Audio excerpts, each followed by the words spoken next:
በአማራ ክልል በሚገኙ መጠለያ ጣቢያዎችና ከህብረተሰቡ ጋር የሚኖሩ የሀገር ውስጥ ተፈናቃዮች በሰባተኛው ሀገራዊ ምርጫ ድምጻቸውን ሰጥተዋል።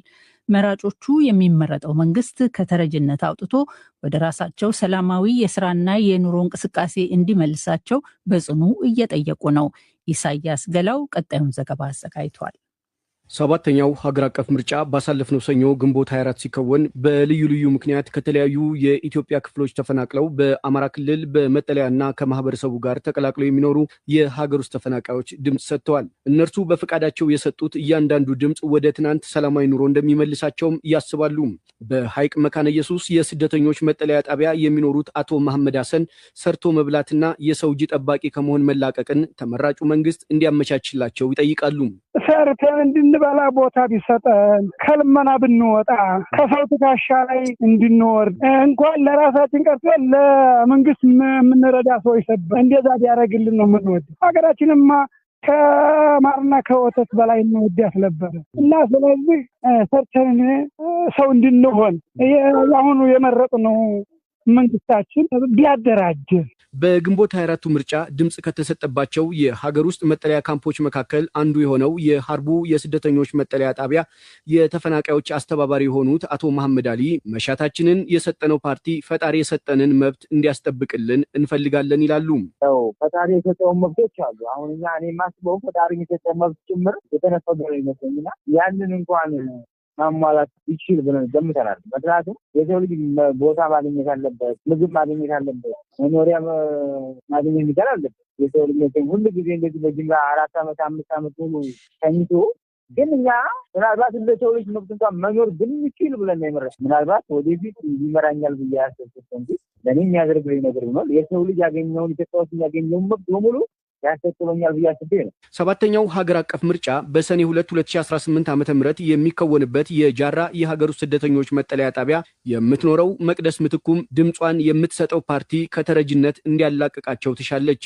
እኛ እንደ ተፈናቃይ የምንፈልገው ተፈናቃይ የራሱ የሆነ ነገር አግኝቶ ራሱን ችሎ የሚኖርበት መንገድ እንዲፈጠር፣ ከዚህ ከተረጅነት ወጥቶ የራሱ የሆነ ነገር አግኝቶ ራሱን ችሎ የሚቀመጥበት መንገድ እንዲፈጠር ነው እኛ የምንጠብቀው። በተለይ እኛ ካምፕ ውስጥ እዚህ ጃራው ሴቶችና ህጻናት በጣም እየተጎዱ ስለሆነ ህጻናቶች ከምግብ እጥረት ጉዳትም እየሞቱም አሉ። የዕለት ጉርሳችን እንዳይቋረጥብን እፈልጋለሁ ያለችው ደግሞ አለሚቱ ስሜ ነች። በአሁኑ እኛ መጀመሪያ ያው እንግዲህ ያለንበት ሰዓትና ወቅት እዚህ በጣም ምንም አይነት የቀን ስራ ስለሌለ ማለት ነው ለዕለቱ እርዳታችን እንዳይቋረጥ እፈልጋለሁ። ሲቀጥል ዘለቄታ መፍትሄ የራሱን ችሎ ማህበረሰብ ራሱን ችሎ ለመንግስት ታክስ የሚከፍል ህብረተሰብ ነበር ማለት ነው። መኪና ያለው፣ ባጃጅ ያለው፣ መሬት ያለው ብዙ ንብረት ነበር ማለት ነው። ስለዚህ ራሱን ችሎ የሚሰራበት ቦታም አመቻችቶ ኦሮሚያ ምን ከሆነ ሀገራችን መሄድ ያለበለዚያ ያማይቻል ከሆነ ሌላ ቦታ ተስተካክሎልን እዛው ተቋቁመን ራሳችን የምንችልበት መንገድ ይሄንን ከሚመረጠው መንግስት እንጠብቃለን። በተመሳሳይም በደብረ ብርሃን መጠለያ ጣቢያም ምርጫ በሰኔ 2 እንደሚከወን እንደተነገራቸው የቻይና ካምፕ ነዋሪው አቶ ደርቤ ይገልጻሉ።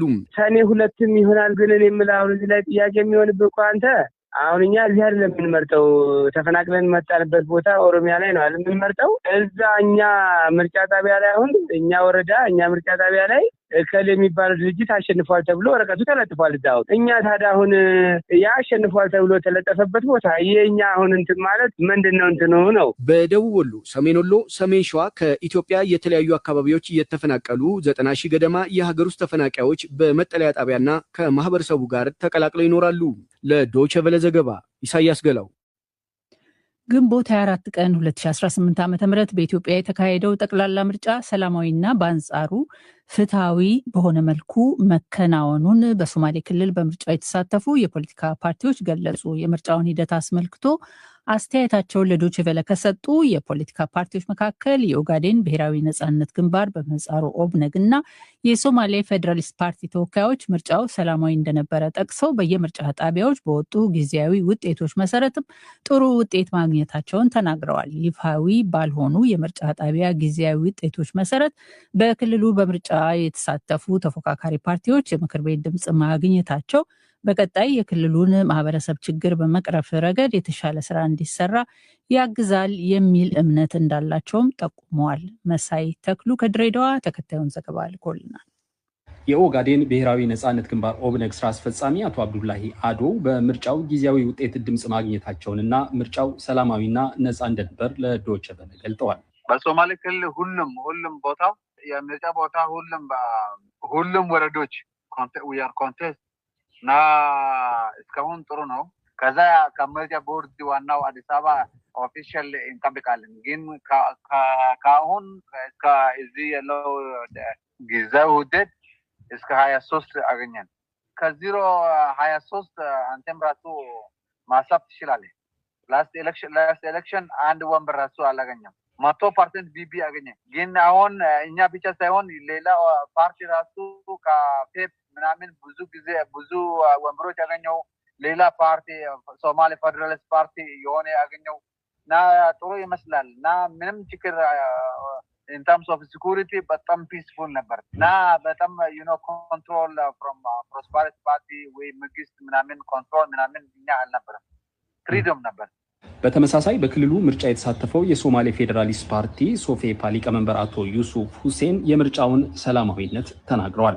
93 ወረዳና 11 ዞን እና 6 ከተማ አስተዳደር የተወለደ ነው። እስካሁን ድረስ እስከምናየው ድረስ የከፋ ነገር የለም። ወደ ሌላ ጸብ የሚያስገባ ምርጫ አካሄድም ያው ሰላም ነው ሙሉ ለሙሉ ለማለት ይቻላል። ይህን ያህል አሁን አዝጊ የምንለው ወይ ወደ ሌላ ጸብ ያስገባል ይሄ ይባል የለም። ቅሬታዎች አሉ። ከዛ ውጪ በሰላም ጀምሮ በሰላም ይተጠናቀቀው ፓርቲያቸው አሉኝ የሚላቸው ቅሬታዎች ይፈታሉ የሚል እምነት እንዳላቸው የጠቀሱት አቶ ዩሱፍ በምርጫው ጊዜያዊ ውጤት ተፎካካሪ ፓርቲዎች ድምጽ ማግኘታቸውን ተናግረዋል። ራቢል ኢሜላ አለ ትንሽ ቅሬታ አለ። ሌላ 2 ወረዳዎች አሉ። ከዛ እሱም በሰላም እንዲፈታ እናደርጋለን። ብልጽግናዎች ናቸው ራቢል ኢሜላ ያሸነፉት። እኛ ወደ 3 እጩዎች ነበሩና አንድ ለተወካዮች ምክር ቤትና 2 ለክልል ምክር ቤት ተስፋ ያደረግነው አንድ ሰው ከዛ እንድናገኝ ነበር። እሱም አላገኘንም። ትንሽ ያው ባለው ጫና ምክንያት እሱም ይስተካከላል ብዬ ገምታለሁ። ከዛ ውጪ በጣም ሰላማዊና ያው ፍትሃዊ ለማለት ይቻላል። ሙሉ ለሙሉ ባይባልም ያው 100% ፍትሃዊ ለማለት አንችልም። ነገር ግን ያው 85% ስልጣን ድረስ ፍትሃዊ ነበር። በአካባቢ አይተናል። ያው 5 ፓርቲዎች የራሳቸው ነው የወጡትና ሶማሌ ፌዴራሊስት ፓርቲ የተወሰነ ይዘን ወጥተናል። እስካሁን ድረስ ይፋዊ በጊዜያዊነት ያወቅነው ኦብነግም እንደዛው ፌብም እንደዛ ነው። ዩዲኤፍም እንደዛ ነው። እሱም የራሱን ይዞ የወጣው እስካሁን ድረስ በመሰማው ሌላ ምዕራብ ሶማሌም እንደዛ ነው ይዞ የወጣውና አንድ ፓርቲ ያው በባዶ የወጣ የለም። ቢያንስ የተወሰነ ወረዳዎች አግኝተናል በዚህ በጊዜያዊ የምርጫ ውጤት ምክንያት። ቀደም ሲል ሙሉ በሙሉ በገዢው ፓርቲ ያዝ በነበረው የሶማሌ ክልል ምክር ቤት ተፎካካሪዎች ውክልና ማግኘታቸው ለህብረተሰቡ ችግሮች መፈታት አስተዋጽኦ ያበረክታል የሚል እምነት እንዳላቸው የኦብነግ ስራ አስፈጻሚው አቶ አብዱላሂ አዶና የሶማሌ ፌዴራሊስት ፓርቲው አቶ ዩሱፍ ለዶይቼ ቬለ ተናግረዋል። ላኮ ዲፈረንት አይዲያ ነው ማጆሪቲ ያለው እውነት ነው። ግን we will have our opinion in the parliament.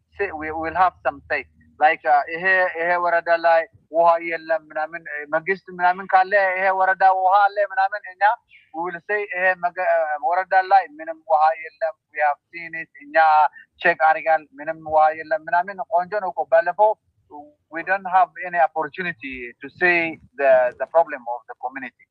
በጣም ትልቅ ውጤት ያመጣል ብዬ ገምታለሁ። መሰለኝ ስልጥሩ ነው አትሊስት ብልጽግና መኮንን አይችልም ወይ በማህበራዊ ጉዳይ እኛ ብዙ ጊዜ ማህበራዊ ጉዳይ ላይ ነው የምናተኩረው። አሁን ፖለቲካዊ ሳይሆን ሁሌ መፈክራት ላይ ነው የምናወራው።